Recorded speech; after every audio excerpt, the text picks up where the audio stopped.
सोचिए जरा, एक फोन कॉल आता है और दूसरी तरफ से कोई कहता है कि वो पुलिस या सीबीआई से है और आपके ऊपर एक गंभीर अपराध का आरोप है और आपको घर से बाहर कदम रखने की भी इजाजत नहीं है। यही है डिजिटल अरेस्ट। और आज हम भारत में तेजी से फैलते इसी नए खतरे की तह तक जाएंगे। तो चलिए इस पूरी कहानी को समझने के लिए इसे 5 हिस्सों में देखते हैं। सबसे पहले ये अपराध काम कैसे करता है और इसका शिकार होने वालों पर क्या बीतती है। फिर हम देखेंगे कि यह समस्या असल में कितनी बड़ी हो चुकी है। इसके बाद हम जानेंगे कि सरकार इससे निपटने के लिए क्या कर रही है और इन कोशिशों के बावजूद सिस्टम में कमजोरियां कहां हैं। और आखिर में हम उस सबसे बड़े सवाल पर बात करेंगे, हमारी डिजिटल दुनिया में सुरक्षा की जिम्मेदारी आखिर है किसकी। तो सबसे पहले बात करते हैं कि ये डिजिटल अरेस्ट आखिर है क्या। देखिए, ये सिर्फ पैसों का घोटाला नहीं है, ये उससे कहीं ज्यादा है। ये लोगों की जिंदगी और उनकी इज्जत पर एक सीधा हमला है। जरा इस बात पर गौर कीजिए, एक 70 साल की महिला और उनकी पूरी जिंदगी की कमाई करीब करीब 7 करोड़ रुपए, सिर्फ एक हफ्ते में सब खत्म।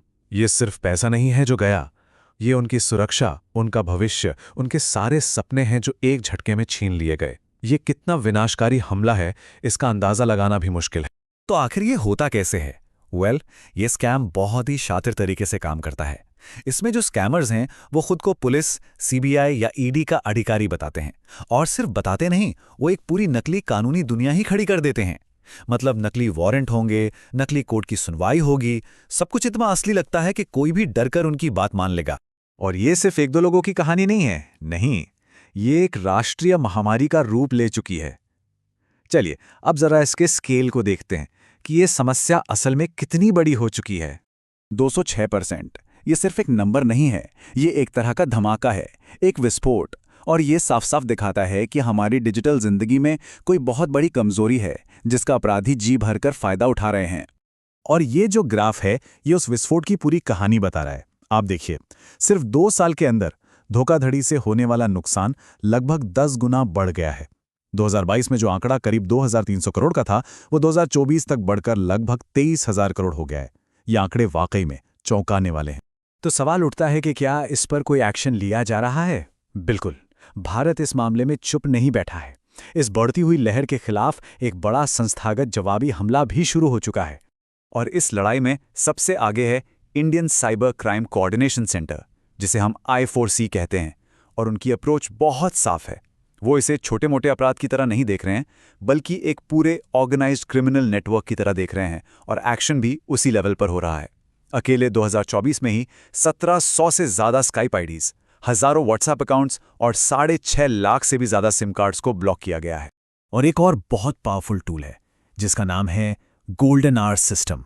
ये एक तरह का इमरजेंसी रिस्पॉन्स सिस्टम है। जैसे ही धोखाधड़ी की कोई रिपोर्ट आती है, ये सिस्टम फौरन बैंकों को अलर्ट भेज देता है। ये समय के खिलाफ एक दौड़ है। इससे पहले कि पैसा अपराधियों तक पहुंचे, अकाउंट्स को फ्रीज कर दिया जाता है। आरबीआई और फिनटेक कंपनियां भी पीछे नहीं हैं। MuleHunter.ai जैसे टूल्स का इस्तेमाल हो रहा है। ये एक AI पावर्ड डिजिटल जासूस है जिसका काम ही है उन म्यूल अकाउंट्स को ढूंढना जिनमें चोरी का पैसा घुमाया जाता है। इसके अलावा अब SMS, OTP जैसे पुराने और कमजोर तरीकों से आगे बढ़कर डिवाइस बाइंडिंग और बायोमेट्रिक्स जैसी ज्यादा सेफ टेक्नोलॉजी पर जोर दिया जा रहा है। इतने सारे एफर्ट्स हो रहे हैं, तो फिर सवाल ये है कि ये स्कैम्स अभी भी क्यों हो रहे हैं? जवाब सीधा है, क्योंकि इन सारी कोशिशों के बाद भी सिस्टम में अभी कुछ बड़ी दरारें हैं जिनका फायदा उठाया जा रहा है। चलिए सबसे बुनियादी सवाल पर आते हैं। अगर डिजिटल अरेस्ट जैसी कोई चीज असल में होती ही नहीं है, तो फिर लोग इसका शिकार कैसे हो जाते हैं? इसका जवाब छिपा है हमारे कानून और आम लोगों की जानकारी के बीच की एक बहुत बड़ी खाई में। और अपराधी इसी कंफ्यूजन का, इसी भ्रम का फायदा उठाते। और ये बहुत दिलचस्प है। देखिए, हमारे पास धोखाधड़ी, पहचान की चोरी, इन सब के लिए कानून है, IT एक्ट है, BNS है, लेकिन डिजिटल अरेस्ट शब्द, ये शब्द ही कानूनी तौर पर कहीं डिफाइन नहीं किया गया है। और यही एक लीगल ब्लाइंड स्पॉट बन जाता है। कोई भी कानून साफ साफ ये नहीं कहता कि किसी को डिजिटली अरेस्ट करना नामुमकिन है। बस इसी लूप होल का स्कैमर्स पूरा फायदा उठाते हैं। याद है हमने बात की थी उन 6.69 लाख सिम कार्ड्स की जिन्हें ब्लॉक किया गया? वो सिर्फ एक नंबर नहीं है, वो एक बहुत बड़ा सबूत है। वो इस बात का सबूत है कि हमारी टेलीकॉम व्यवस्था में एक बड़ी गड़बड़ है। जो नो योर कस्टमर यानी KYC के नियम हैं, उनका ज़मीनी स्तर पर ठीक से पालन नहीं हो रहा। और इसी वजह से अपराधियों के लिए फर्जी सिम कार्ड हासिल करना बच्चों का खेल बन गया है। और एक बात समझनी बहुत जरूरी है, जो लोग इसका शिकार होते हैं वो बेवकूफ नहीं हैं। ये स्कैम उनकी अज्ञानता पर नहीं, बल्कि उनके भरोसे और डर पर काम करता है। खासकर हमारे बड़े बुजुर्ग, वो पुलिस की वर्दी पर, सरकारी मोहर पर भरोसा करते हैं, वो कानूनी पछड़ों से डरते हैं। तो ये अज्ञानता का मामला नहीं है, ये सरकारी अधिकार का डर दिखाकर बनाया गया एक मनोवैज्ञानिक दबाव है। तो अब हम इस चर्चा के एक बहुत ही अहम मोड़ पर आ गए हैं। हमने प्रॉब्लम को समझा, उसके लिए उठाए जा रहे कदमों को देखा, लेकिन शायद अब वक्त है कि हम इस पूरी समस्या को देखने का अपना नजरिया ही बदलें। अगर आज की स्थिति देखें तो जिम्मेदारी का पलड़ा किस तरफ झुका है। 60% से ज्यादा जोखिम सिर्फ और सिर्फ विक्टिम का है। बैंक और दूसरे प्लेटफॉर्म्स जिनका हम इस्तेमाल करते हैं वो बस एक सुविधा देने वाले बनकर रह गए हैं। सुरक्षा की गारंटी वाला हिस्सा बहुत छोटा है।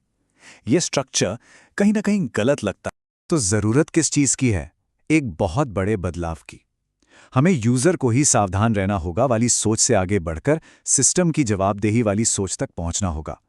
मतलब फोकस को क्राइम होने के बाद एक्शन लेने से हटाकर क्राइम को होने से रोकने पर लाना होगा।